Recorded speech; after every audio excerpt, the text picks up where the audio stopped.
नमस्कार दोस्तों, आज से आप सब लोग ठीक होंगे।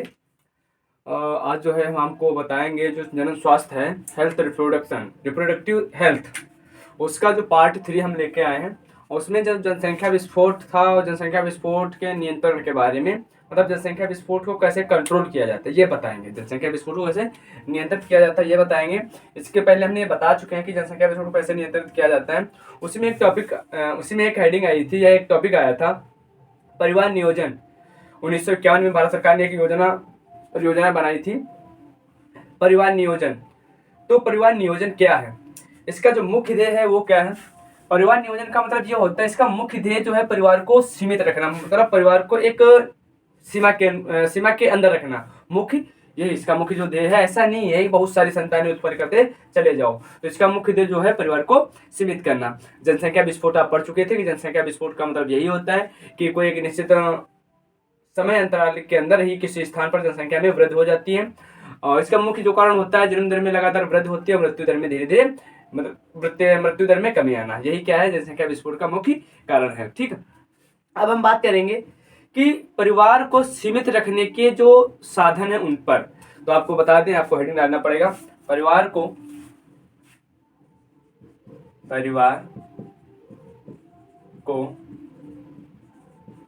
सीमित रखने के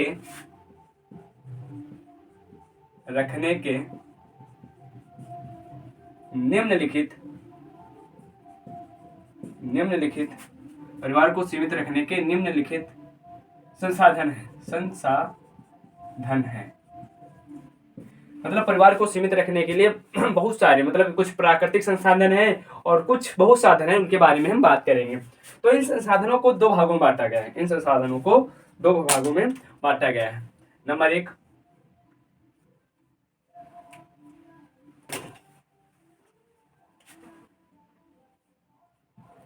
अस्थायी विधियां हैं। ठीक है, अस्थायी विधियां। और नंबर 2, स्थायी विधियां।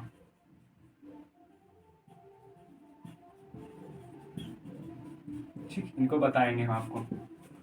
अस्थायी विधि का मतलब क्या होता है, इसके अंतर्गत हम पढ़ेंगे, अस्थायी विधियों के अंतर्गत पढ़ेंगे। अस्थायी का मतलब आप लोग समझते हैं कि अस्थायी क्या होता है। ठीक है, पढ़ेंगे जब स्थायी विधि, तो उसमें बताएंगे। अस्थायी विधि को दो भागों में बांटा गया है। यहाँ पे इसको दो भागों में बांट दिया गया। इसको दो भागों में क्या बांट दिया गया?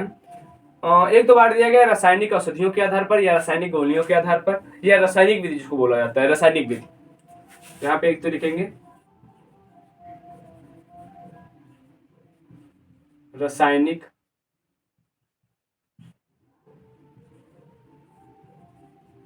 औषधियां। एक तो रासायनिक औषधियां हो जाएगा कि मतलब मार्केट में आजकल हम देखते हैं, जो मार्केट है ना, मार्केट में आजकल, या रासायनिक विधियां भी बोला जाता है, मार्केट में आजकल अनेक प्रकार की ऐसी रासायनिक औषधियां उपलब्ध हैं जिनका महिलाएं सेवन करती हैं और गर्भधारण नहीं होता, वो शुक्राणुओं को नष्ट कर देती हैं। क्या कर देती है? शुक्राणुओं को नष्ट कर देती हैं। इसी को क्या बोल सकते हैं? गर्भ निरोधक। मतलब गर्भ को कैसे रोका जा सकता है? गर्भ निरोधक इसी को बोला जाता है। मतलब रासायनिक औषधियों का मतलब क्या है कि मार्केट में आजकल ऐसी औषधियां उपलब्ध हैं या ऐसी रासायनिक गोलियां उपलब्ध हैं जिनका महिलाएं या मादाएं सेवन करती हैं, जिसके द्वारा गर्भधारण नहीं होता है। और कौन कौन सी है उसका हम बात करते हैं एग्जाम्पल में। आपको मालूम है जैसा कि मालाडी नाम पढ़ा होगा आप लोगों ने, मालाडी पल्स, सहेली। ये ऐसी दवाइयां हैं जिनका आप महिलाएं सेवन करती हैं और सेवन करने के बाद में क्या होता है, वो संतान गर्भधारण का नहीं होता है। एक और है नॉन ऑक्सीनोन 9। ये ऐसी औषधियां या ऐसी रासायनिक औषधियां हैं जिनका महिलाएं सेवन करती हैं, जिसके द्वारा उनका गर्भधारण नहीं होता है। ठीक है, अब यहाँ पे कुछ यांत्रिक विधियां हैं, यहाँ पे हम कुछ बात करेंगे। ये जो नंबर 2 इसी का आएगा, यांत्रिक विधियां। ये एक रासायनिक विधियां हैं और यहाँ पे जो आएगा यांत्रिक विधियां।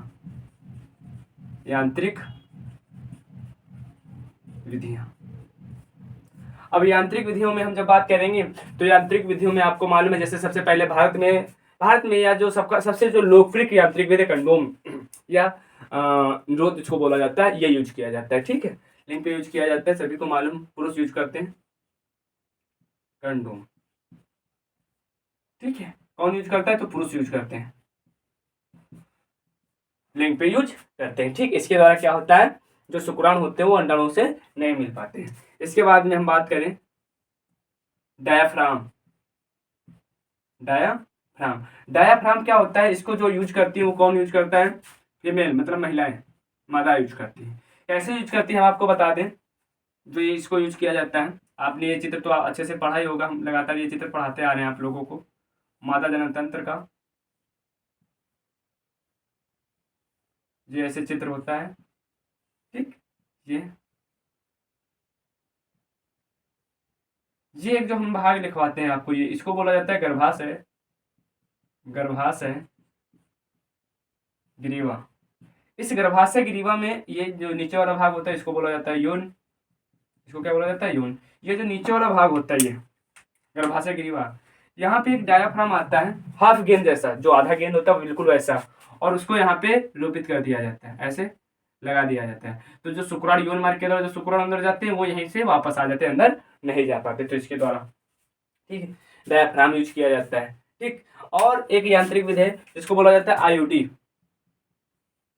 आईयूडी, आईयूडी, जिसको हिंदी में बोला जाता है अंतःगर्भाशय युक्त, अंतःगर्भाशय युक्त या उपकरण युक्त, इंग्लिश में इसको लिखते हैं भाई इंट्रा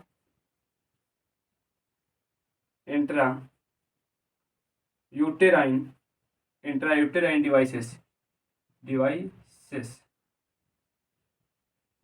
ये इसको इंग्लिश में बोला जाता है। अब ये है क्या?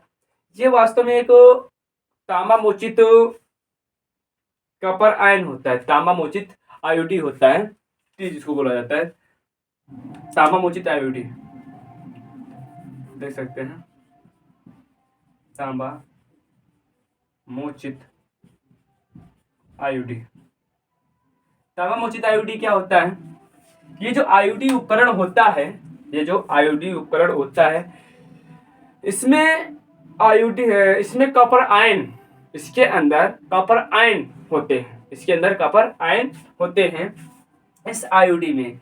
इसका जो आकार होता है टी जैसा होता है, इसीलिए इसको टी लूप भी बोला जाता है, टी लूप, टी लूप। उदाहरण की बात की जाए, उसके उदाहरण जो है copper T, copper T, copper 7, copper T, copper 7 और मल्टी लोड 375। तो यह एक ऐसी युक्त होती है जिसमें कॉपर आयन अवशोषित होते हैं, और जिसको उसको आयोडी को, जब आयोडी को हम इसी में समझा दे रहे हैं, जब आयोडी को यौन मार्ग के द्वारा ऐसे गर्भाशय में रोपित किया जाता है, ऐसे गर्भाशय में रोपित किया जाता है, तो आयोडी जो होती है ये यहाँ पे क्या छोड़ती है? कॉपर आयन छोड़ती है, Cu, ये क्या छोड़ती है? Cu plus ion, copper ion छोड़ती है। ये जो कॉपर आयन होते हैं ये शुक्राणुओं को नष्ट कर देते हैं, शुक्राणुओं को नष्ट कर देते हैं। जब ये शुक्राणुओं को नष्ट कर देते हैं तो यहाँ पे जो अंडाणु होता है वो अंडाणु और शुक्राणु आपस में नहीं मिल पाते हैं, तो निषेचन की क्रिया नहीं हो पाती। जब निषेचन की क्रिया नहीं हो पाती है, जिससे क्या होता है? संतान नहीं बन पाती, हम जनसंख्या को कंट्रोल कर सकते हैं। ठीक है, इसके बाद में होता क्या है, कभी कभी जैसे बाई चांस निषेचन भी हो जाता है, निषेचन भी हो जाता है, तो आपको हमने बताया था कि निषेचन के बाद में भी यहाँ पे एक एंडोमेट्रियम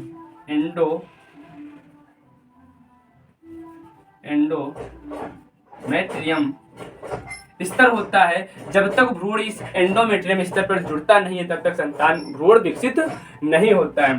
तो बाई चांस कभी कभी निषेचन हो जाता है, उसके बावजूद भी एक आयोडी आता है, हार्मोन्स मोचित आयोडी, क्या बोलेंगे इसको? हार्मोन्स मोचित आयोडी।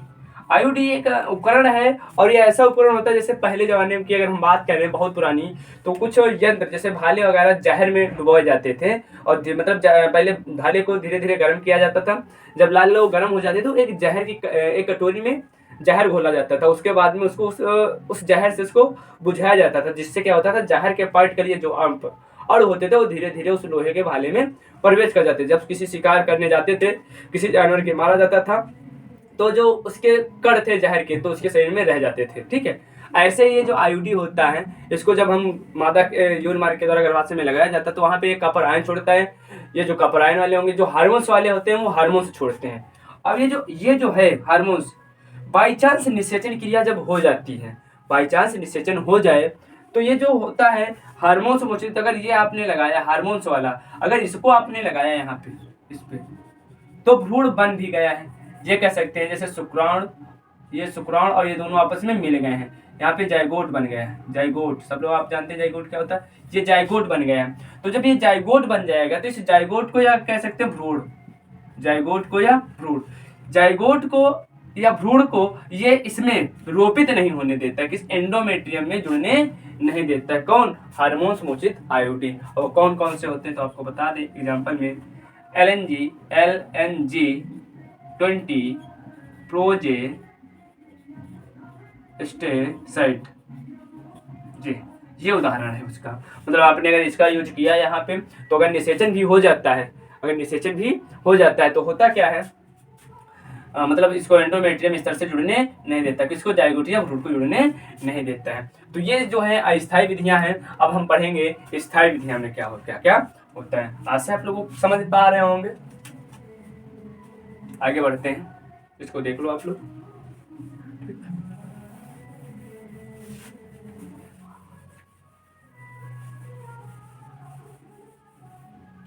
अब बात करेंगे इसके अंतर्गत, इस स्थायी विधि के अंतर्गत, या स्थायी विधि है, इसके अंतर्गत होता क्या है, पुरुष या महिला, इसके अंतर्गत आप लिखना भी अगर चाहते हैं तो लिख लीजिए। इस विधि के अंतर्गत नर व पुरुष की अलग अलग नलिकाओं को काटकर बांध दिया जाता है। इसे है स्थायी विधि कहा जाता है, इसे स्थायी विधि कहा जाता है, या शल्य क्रियात्मक विधि भी बोला जाता है। ठीक है, अब होता क्या, इसके अंतर्गत दो विधियां आती है। नंबर 1 आती है पुरुष नसबंदी, एक होता है पुरुष नसबंदी। आप लोगों ने पढ़ा होगा पुरुष नसबंदी क्या होता है, लेकिन आज तक नहीं मालूम क्या होता है। नंबर 2 पढ़ा होगा महिला नसबंदी,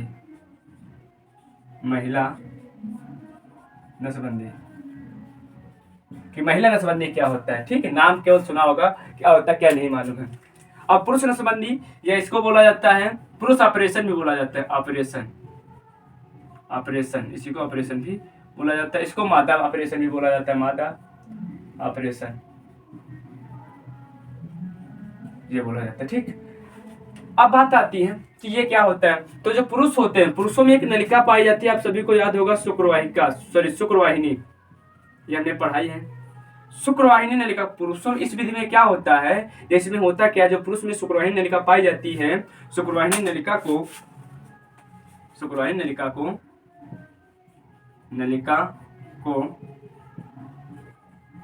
काटकर बांध दिया जाता है, इसको काटकर बांध दिया जाता है। कैसे होता है, आप लोगों को याद होगा, जब हमने एक वर्षण बनाया था ऐसे, इसके अंदर गोल ये वर्षण था, इसके ऊपर एक त्वचा बनाया था, ये त्वचा का आवरण जिसको बोला जाता था वर्षण कोष, जिसको बोला जाता था वर्षण कोष, याद होगा वर्षण कोष। ये जो इसके अंदर वर्षणी पिंड हमने गोल गोल बनाए थे, जिसको बोला जाता था वर्षणी पिंड, याद होगा आप सभी को। और ये जो नलिका थी, ये इसी नलिका को हमने एक नाम बताया था, शुक्रवाहिनी। क्या बताया था? शुक्रवाहिनी।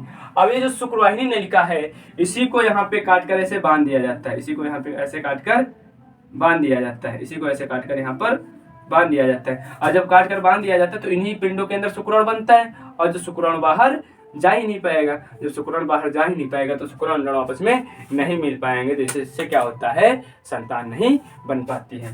तो एक क्वेश्चन और पूछा जाता है कि वैसेक्टोमी क्या होता है। ठीक है, और वैसेक्टोमी किनमें होता है, तो आपको बता दें, अगर पूछ दे शुक्रवाहिनी नलिका को काटने को क्या बोला जाता है, तो एक नाम से और जाना जाता है वैसेक्टोमी।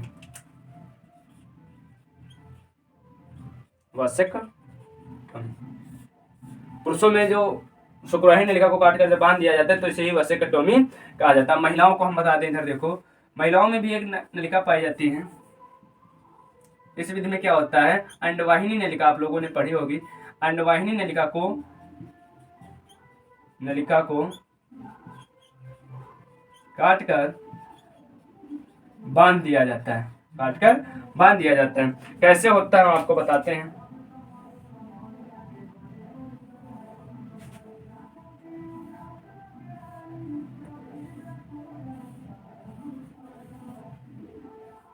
काफी बार ये चित्र बना चुके हैं हम लोग, आपको अच्छे से याद हो गया होगा। ठीक, जैसे कि आपको मालूम ये क्या है, गर्भाशय है, ये गर्भाशय है और ये अंडवाहिनी है। अंडवाहिनी या फ्लोपियन ट्यूब FT, ये भी क्या है, अंडवाहिनी। होता क्या है, महिलाओं में यही जो अंडवाहिनी होती है, इसी को यहाँ पे ऐसे काटकर बांध दिया जाता है। जब इसको काटकर ऐसे बांध दिया जाता है, यौन मार्ग के द्वारा जो शुक्राणु आएगा, यहाँ पे अंडाणु बनता है। आपको मालूम कि अंडाणु से शुक्राणु आपस में मिल पाएगा, नहीं मिल पाएगा। और आपको बता दें, ये जो विधि है यह एक सरल विधि है। यह क्या है, सरल विधि है। इससे कभी भी किया जा सकता है, इसे कभी भी किया जा सकता है। यह एक सरल विधि नहीं है, और इस विधि को अगर करना है तो जब संतान उत्पत्ति का समय होता है उस समय कर सकते हैं। संतान उत्पत्ति के समय ही होती है, और यह जटिल विधि है। ठीक है, तो ये होता है। वैसे और एक बात बता दें कि पूछा जाता है ट्यूबेक्टोमी क्या होता है। जो ऑपरेशन होता है, जो महिलाओं में ऑपरेशन होता है, नसबंदी होता है, इसी को बोला जाता है ट्यूबेक्टोमी। इसी को क्या बोला जाता है, ट्यूबेक्टोमी। क्या बोला जाता है, ट्यूबेक्टोमी बोला जाता है। वसेक्टोमी पुरुष नसबंदी को बोला जाता है, ट्यूबेक्टोमी महिला नसबंदी को बोला जाता है। 2-3 चीजें हम और बताते हैं आपको, जिससे क्या होगा, आगे वीडियो बनाने में ज्यादा दिक्कत नहीं जाएगी हमको, आगे जल्दी से भी खत्म हो जाएगा ये चैप्टर। अब अगर हम आपसे यहाँ पे एक चीज बताएं, एक टॉपिक इसी में आता है, सगर्भता का चिकित्सीय समापन। सगर्भता का चिकित्सीय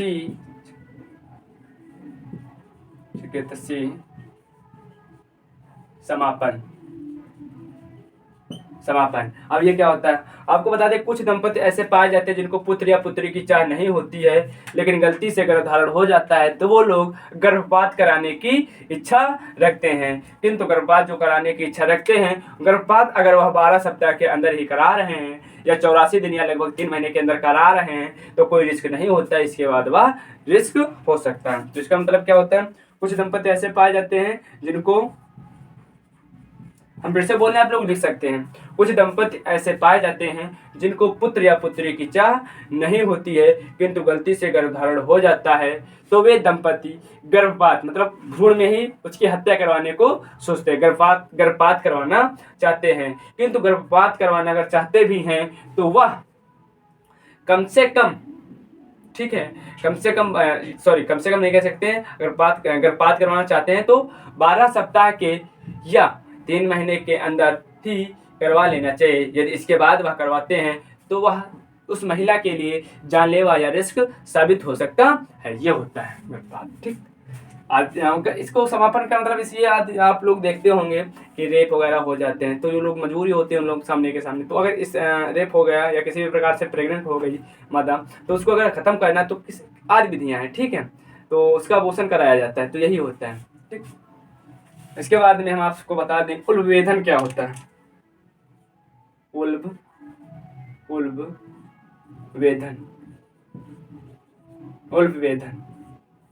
उल्बवेधन या इसी को बोला जाता है एमनियोसेंटेसिस।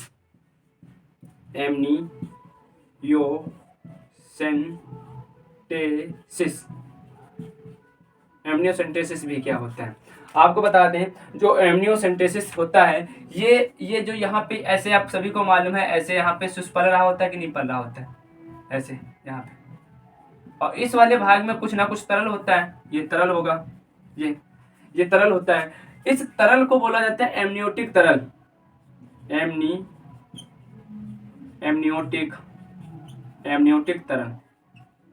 आपको बता दें, अगर उल्बवेधन विधि आप बना रहे हैं तो इस एमनियोटिक तरल को निकाल कर इसका टेस्ट किया जाता है। टेस्ट किया एमनियोटिक तरल से कुछ कोशिकाएं निकालकर उसका टेस्ट किया जाता है। उस कोशिका टेस्ट करने से यह हम ज्ञात कर सकते हैं कि यह नर है कि मादा है, नर है कि मादा है, यह ज्ञात कर सकते हैं। इसीलिए इस पे प्रतिबंध लगा है। उल्बेधन आप नहीं करवा सकते हैं, मतलब आप यह पता नहीं करवा सकते हैं कि नर है या मादा है, ठीक है। या इससे और कोई अनुवांशिक रोग तो नहीं है, या कोई अनुवांशिक विकार तो नहीं है, विकार तो या विकृत तो नहीं है, विकृत, कोई अनुवांशिक विकृत तो नहीं। उल्बेधन का मतलब समझ पाए?